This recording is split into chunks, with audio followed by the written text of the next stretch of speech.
बच्चियों, good morning सभी भाइयों बहनों का सुबह सुबह का राम राम। मेरे यूट्यूब चैनल में आप सबका स्वागत है। यूट्यूब चैनल का नाम है गीता 748।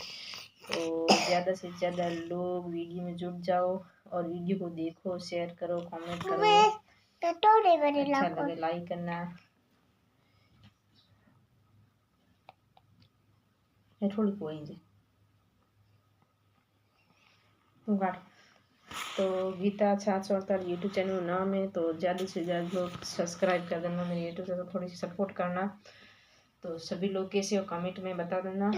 यहाँ पर तो ही पड़े ही बहुत ही ज़्यादा है सर्दी। तो हमारे 10 बजन आई है, सर्दी तो फ्री हुई कौन, माथे बादल सायोड़ा है, धूमर घनी आड़ी। 10 बजे तो जब मैं बैठा बाहर निकलने हिम्मत को है नहीं, हो तो हवा ही घनी चले। तो ये कारण मैं बैठा, नहीं तो 10 बजे मैं कौन देखे तो काम करना चाहिए, तो बाहर क्या कर निकला। बहुत ही ज़्यादा सर्दी पड़े, हवा बाजे, बाहर निकले हिम्मत नहीं हुए। तो था दिए सर्दी भी केड़ी पे कमेंट में बता देना। और थोड़ी यूट्यूब चैनल में थोड़ी सपोर्ट बनाए रखना बहन की।